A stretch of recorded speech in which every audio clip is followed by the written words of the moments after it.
بھی سن رہا تھا تو مجھے ایسا لگ رہا تھا کہ میں شاید ڈی ایچ اے کے کلفٹن کے یا کسی محمد علی سوسائٹی یا کسی ایسے علاقے میں کھڑے ہو کر کسی بچی کو سن رہا ہوں. اس کے ایکسپریشنز اس کے دیکھ رہا تھا, اس کی باڈی لینگویج دیکھ رہا تھا اور اس کا کانفیڈنس میں دیکھ رہا تھا. جب اس کی تھوڑی سی زبان کہیں تھوڑا سا بھی اس کا ساتھ چھوڑا تو اس نے فوراً اس کو کور کیا. اس کو کہتے ہیں استاد کی تربیت. اور میں اس پہ اس اسکول کو بھی اپریشیٹ کروں گا, اس ٹیچر کو بھی اپریشیٹ کروں گا, اس پیرنٹس کو بھی اپریشیٹ کروں گا جو اس طرح کی بچیوں کو تعلیم بھی دیتے ہیں, تربیت بھی دیتے ہیں. اور نہ صرف یہ بلکہ لا کر میدان میں بھی کھڑا کرتے ہیں. آؤ مقابلہ کرو.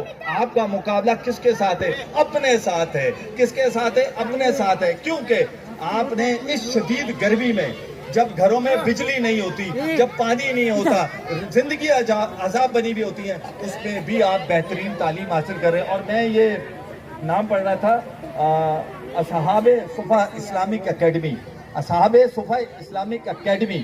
تو اتنا اچھا اسکول, تھوڑا سا سن لیں, بعد میں لڑیے گا جا کے. میں آپ کو موقع دوں گا, میں ہٹ جاؤں گا, پھر پورا موقع دوں گا, پھر آپ ضرور بات کیجئے گا.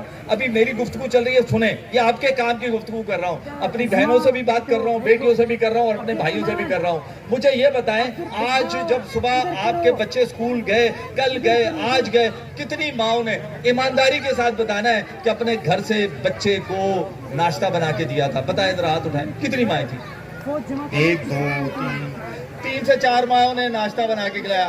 آپ یہ بتائیں کتنے بھائی تھے, باپ تھے جنہوں نے اپنے بچے کو اسکول خود جا کے چھوڑا؟ تو بتائے گا. 1 2 یار آپ لوگ کیا کر رہے ہیں؟ 3.